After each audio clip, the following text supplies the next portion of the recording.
Et on a du public pour écouter. Patrick Samir Alabobi présenter un développement pour l'agrégation. C'est la démonstration du théorème de Korovkin.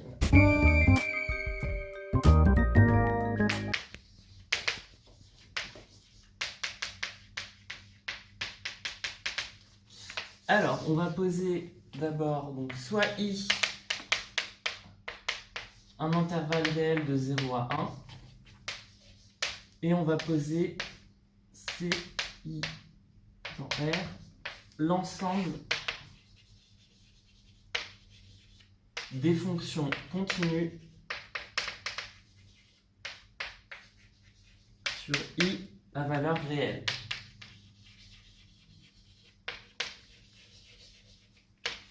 On pose aussi, pour tout cas entier de 0 à 2, des EK, qui sont des applications de I dans R, qui à tout x de I associe x puissance k. Alors, soit UN avec n appartenant à n, une suite d'opérateurs linéaires positifs sur justement l'ensemble des fonctions continues sur I à valeur réelle. Et le théorème de Korovkin dit quoi? Il dit que si, pour tout cas entier de 0 à 2, notre suite d'opérateurs UN de EK converge uniformément vers EK, alors, pour toute fonction continue sur I à valeur réelle, notre suite d'opérateurs en F converge uniformément vers F.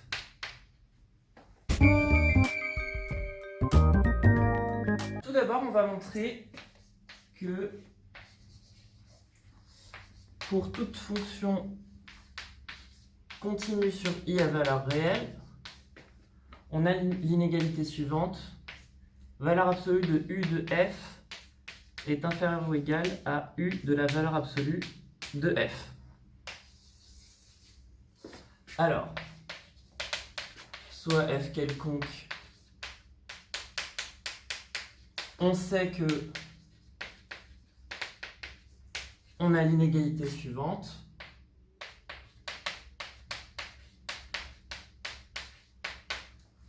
Et la part croissance de U, parce qu'elle est positive sur l'ensemble des fonctions continues sur I à valeur réelle, on a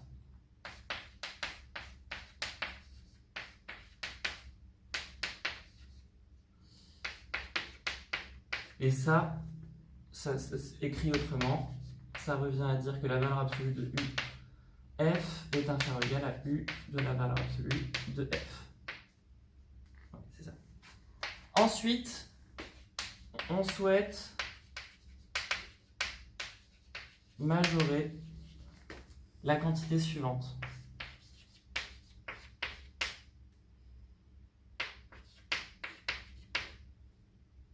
On souhaite majorer, donc, je vais écrire, pour tout x appartenant à I, UN de F moins F x E0, on souhaite majorer cette quantité, indépendamment de x. On va voir. Ok. Alors, on sait déjà que si F, on la prend continue sur I à valeur réelle, F est continue sur le compact I. Donc, d'après le théorème de Hein,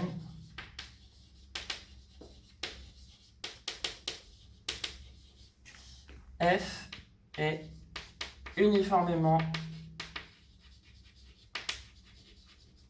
continue sur I. Du coup, on a d'où pour tout epsilon strictement positif, il existe un état strictement positif, tel que pour tout xt couple de l'intervalle 0,1, si on a t-x dans ce sens, si on a t-x en valeur absolue inférieure ou égale à état, alors on peut rapprocher cette différence aussi petite que l'on souhaite. Si on n'a pas cette inégalité-là, on peut au moins dire, donc sinon, on a t-x qui est strictement supérieur à état, qui implique par croissance de la fonction carrée, en fait on va se séparer de ces valeurs absolues qui nous embêtent, t-x au carré, on va diviser par état, ça ne change pas, état au carré, ça ne change pas l'ordre de l'inégalité parce que état de toute façon, oui non ça ne change rien, état au carré c'est positif. On sait aussi que quel que soit t et x, je l'ai précisé, quel que soit t et x, oui. Donc quel que soit t et x, on a toujours par inégalité triangulaire la valeur absolue de ft plus la valeur absolue de fx.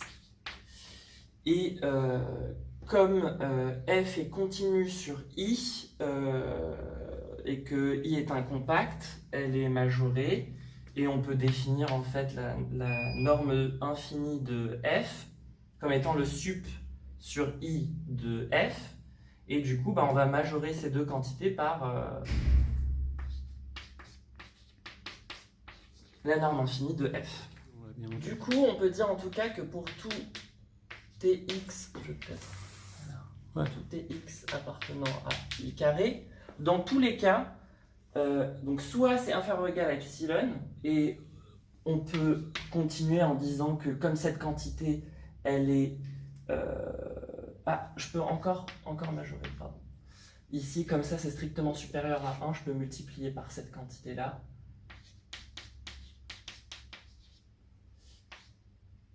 T moins x au carré sur état carré, voilà. Donc ça, ici, je peux rajouter cette quantité-là, elle est positive de toute façon. Donc c'est inférieur ou égal à epsilon plus cette quantité, et inversement ici, rajouter epsilon. Du coup, pour tout tx, on a l'inégalité suivante, ft moins fx en valeur absolue, c'est toujours inférieur ou égal à epsilon plus 2 fois la norme infinie de f, t moins x au carré sur état carré.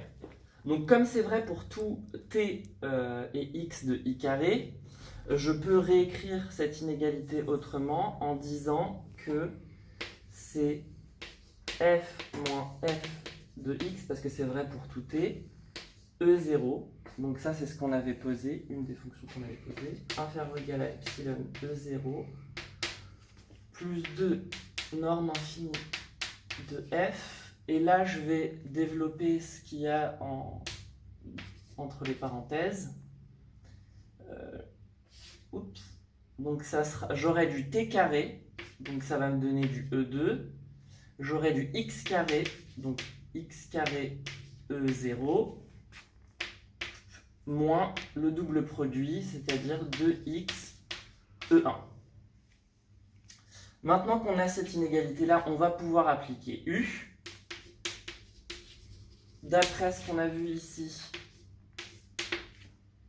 valeur absolue de U de f moins f x e0, c'est inférieur ou égal à U de f moins f x e0. Par croissance de U, on a epsilon u e0. Par linéarité, on peut sortir de norme infinie de f sur état carré.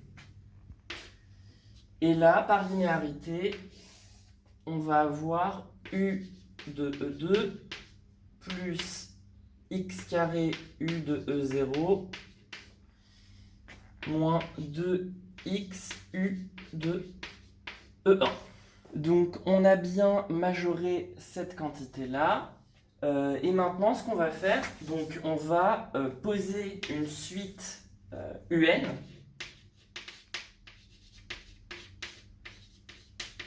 d'opérateurs linéaires positifs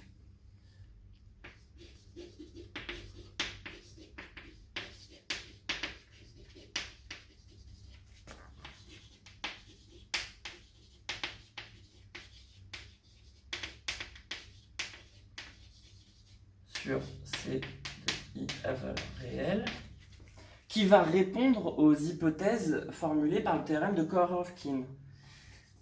Et ces hypothèses-là, c'est que pour tout cas entier de 0 à 2, UN de EK converge uniformément vers EK. Et en fait, le but, ça va être de faire en sorte de montrer en fait que cette quantité-là, elle converge uniformément vers l'application nulle. Donc, on va s'intéresser à cette partie-là. On pose, donc pour tout n appartenant à n, Gn, qui est égal à U de E2, mais cette fois-ci c'est UN de E2, plus le x carré, ça fera du E2 UN de E0, moins 2E1 UN de E1. Et le but, ça va être de montrer que cette suite d'opérateurs, enfin de combinaisons linéaires de fonctions, pardon, ce sont des fonctions, elles convergent uniformément vers l'application nulle. Donc, on va majorer cette quantité. Ce que je vais faire, c'est que je vais retrancher E2 une deuxième fois. Et du coup, pour rééquilibrer,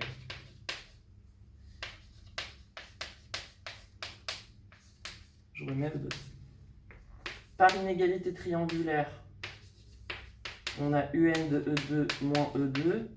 Génial, ça converge uniformément vers l'application nulle. Ensuite, ici, on peut factoriser par E2. J'aurai UN E0 moins E0. C'est extraordinaire, ça converge aussi uniformément comme par hasard vers 0. Et ici, on a on factorise par E1 cette fois-ci.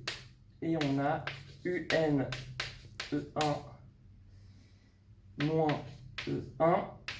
Et pareil, ça converge uniformément vers 0 par l'hypothèse donnée ici. Donc, on a majoré indépendamment de x notre suite Gn. Et donc, on part une suite qui tend vers 0. Donc, Gn converge uniformément vers 0. On va revenir ici. Donc, on va s'intéresser ici à cette quantité. Donc, je vais m'intéresser à la suite d'opérateurs. UN f moins fx de 0. C'est inférieur ou égal. Donc, je réécris exactement cette inégalité, mais avec des UN. Sauf que cette fois-ci, donc on a epsilon UN de 0 plus, donc ce scalaire je le laisse,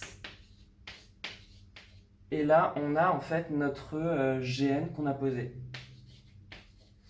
Alors ça converge uniformément vers 0. Ça, cette quantité, c'est une constante, elle est indépendante. C'est une constante, voilà. Donc ici, c'est borné fois quelque chose qui converge uniformément vers 0. Donc ça converge uniformément vers 0. Et ici, on a une fonction qui est continue sur continue sur I qui est compacte, donc on peut la majorer par M, grand M. Ça veut dire qu'à partir d'un certain rang, pour cet epsilon-là, ça, c'est inférieur ou égal à epsilon, du coup. Donc, à partir d'un certain rang,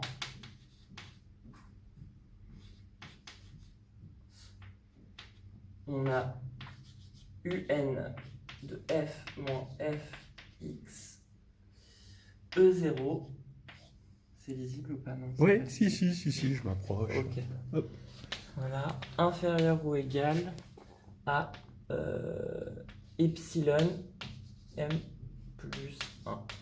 Voilà. Quitte à redéfinir le epsilon comme étant un epsilon prime sur m plus 1, là on vient bien de montrer en fait que cette suite d'applications, elle converge uniformément vers 0. Et pour finir, nous ce qu'on souhaite montrer, on souhaite montrer que soit f, une application quelconque,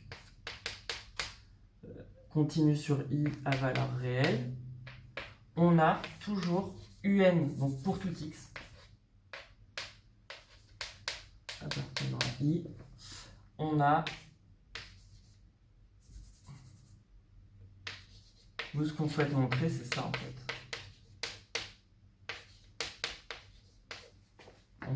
On souhaiterait montrer que le sup de cette quantité-là tend vers 0 en fait, par rapport à n. Donc ça, on va le réécrire autrement. Astucieusement, on va faire apparaître ce qu'on a vu précédemment. Donc on va enlever un de f de x E0 évalué en x. On va le remettre pour rééquilibrer. Moins f de x. Voilà. Inégalité triangulaire. On obtient ici, par linéarité de un de f moins f de x E0 évalué en x. C'est super parce que ça, c'est ce qu'on a montré juste avant, ça converge uniformément vers l'application nulle.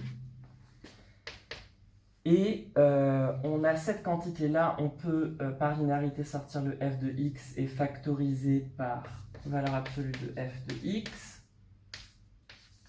Et on a un de E0 moins, c'est ça, moins E0. Et par hypothèse, cette quantité converge uniformément vers l'application nulle. C'est QAP.